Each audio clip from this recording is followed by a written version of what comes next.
Seriously, there's no other game that I have this much patience for. I download any other game, and if I receive an error code, that game immediately gets deleted. But I can't figure out why is it I allow 2K to do this. It's AllCity. Load up that clip. What's good, y'all? I'm AllCity. As always, appreciate you guys tuning in. Do any of you have the same dilemma I have? Over the last couple months, I've been trying out a bunch of new games. And during all these trials of all these new games, I've realized that I don't give them nearly as much patience as I give 2K. If I receive an error code, I then close app and delete the game. 2 days ago, I ended up re-downloading NBA 2K24. And in the last 2 days, I received 4 error codes. Yesterday, we tried to get on the game and run with one of the homies that we haven't even gotten an opportunity to run with this year. He just doesn't play the game that often. We get everybody into the rec center. We try to go into our first game and I get an error code and get kicked. Everybody else ends up getting put into a game. And to avoid being at a disadvantage in regards to team chemistry and having to run with an AI, everybody else, they immediately back out. Soon as we load back up into the game, my homie notices that hasn't played the game in the longest time. He received a 30-minute ban. Now, he doesn't play this game, so he hadn't had any quits, but he still got that ban. And that's what we finna discuss in today's video because it seems to be a hot topic right now. 2K, they seem to have trouble distinguishing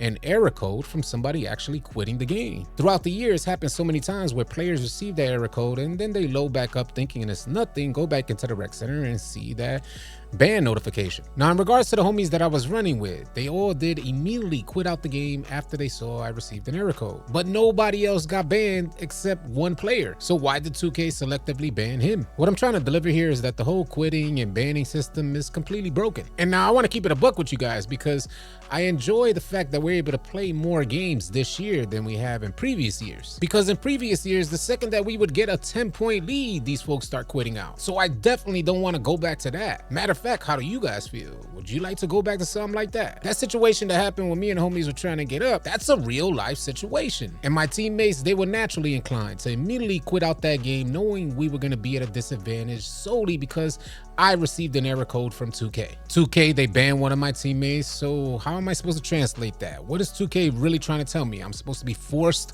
to play with an AI? I'm supposed to be forced to waste 30 minutes of my life? 2K gotta do better than that. I want to reference this post from Uncle Demi. He says, should the banning system in NBA 2K24 for quitting games be back in NBA 2K25? And from the numbers, it looks like you guys are in complete agreement with how I feel. Damn near 69% of y'all said, nah, we don't want that system back. These are the baby steps that I keep talking about. It's not our duty to figure this stuff out, man. You telling me 2K didn't realize that if a brand new player to 2K gets on the game, they load up the game, they try to go into an online game mode, they get an error code, and then try to get back on and immediately find out that they got banned, you think that's gonna sit well with them? Ain't no way you could convince me that 2K would allow this and not try to rectify this issue. Talking about the whole year here. I've been hella reluctant to play this game and then I get on and receive 4 error codes in 2 days. Impossible. Throughout this 2K24 cycle, a lot of you guys have reacted in disapproval to this new ban system that 2K put in place. And hopefully you guys understand that this video is not about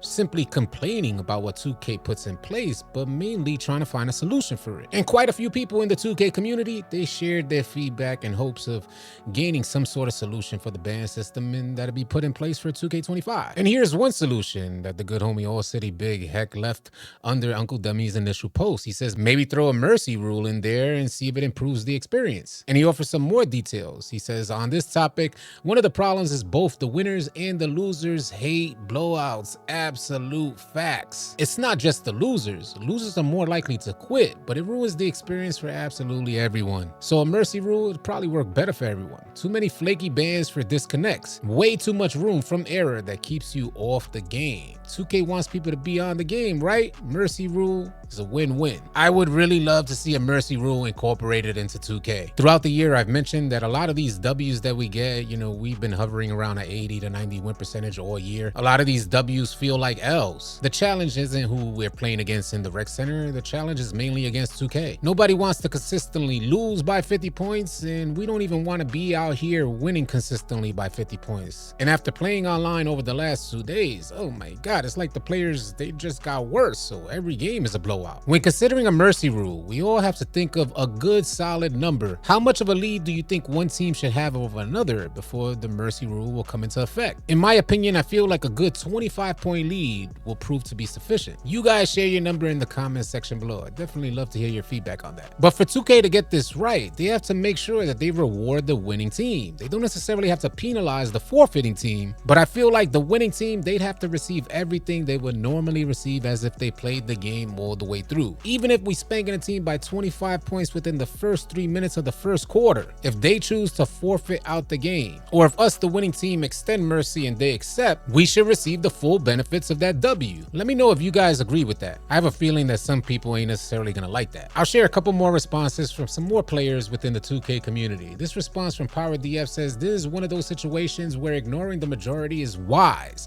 Removing it will just lead to complaints about constant quitting. There's no winning here. And that's exactly why I don't agree with removing the whole ban system. In 2K24, we played through a lot more games where I know damn well them players were finna quit. It was only because there was a possibility of them getting banned that they played throughout the whole game, even though they was getting smacked. And there's an additional layer here that we need to add to this topic, because the AIs, they're OP this year. Them AIs probably better than, I'd say, maybe 70% of the 2K community. So we would notice a lot of random players welcoming the addition of an AI on their team. This oftentimes meant that they get the ball more often. They don't need to have a troll yapping in their ear talking about why they take that shot. They just go out there and shoot all willy-nilly. And here we are on the opposite side of that, like, oh, please quit the game. It's not fun for the losing team. It's not even fun for the winning team. It's just a nuisance. I'm sure a lot of you guys, you've become familiar with how 2K addresses community concerns. We ask for some, they deliver, but it always got this weird twist to it. I want to address this response from Giuseppe from 124. He says, I low-key see the most comments dudes crying about is what if you lag out? There used to be penalties for quitting, so y'all close app to try and trick the system. So now when the app gets closed or you lag out legit, it's the same penalties for quitting.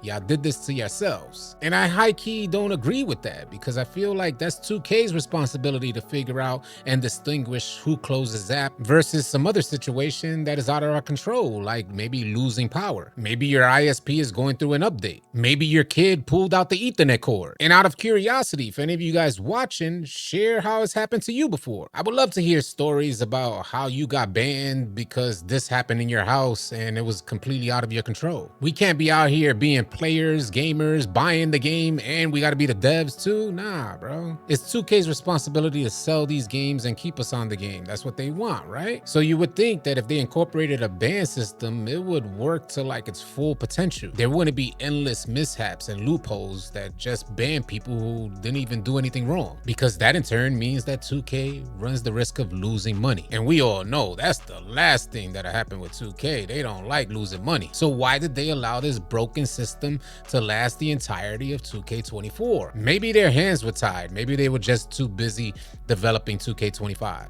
I would like to quickly run off some more posts from you guys, the 2K community. This way, for anybody watching, you know, they may share a similar sentiment as you. Marco Selfmade said, I got kicked out of 2K because a storm came in and cut my neighborhood power out, and they banned me. How is that fair? This other post from Q, in reference to whether they should bring the ban system back for 2K25, he says yes and no. If they're gonna keep it, they need to troubleshoot to make it work better. Abandonment, yes, should be banned, but they need to fix the queue up in the rec. Shouldn't be banned for a failed connection. They need to add a team forfeit option. WLR sent out this post saying it needs to be able to tell the difference between dashboarding, closing app, and lag out versus an error code on 2K's end if it does return. You're getting penalized for getting an error code, which is not your fault. And this last post from WAF6 says, absolutely not. The ban system is the most annoying, frustrating, broken, horrible idea any 2K developer has ever had. You get banned because the game kicks you out. You get banned in the fourth quarter of games. And he caps off this post with 2 broken hearts. So which idea do you guys believe is the best possible solution for a good and fair ban system in 2K25? Whether it's one of these ideas or you want to elaborate or share your own idea, leave your thoughts in the comment section below. Drop a like and drop a sub on your way out. I'll catch you guys on the next video. Easy, y'all. If you guys are tired of running with randoms and you're looking for players to run with on NBA 2K, come on out and join the AllCity 2K Discord. The link will be in the description below. Find players and get runs now. Drop a like and drop a sub on your way out. Leave your thoughts and comments in the comment section below. I'll catch you guys on the next video. Easy, y'all.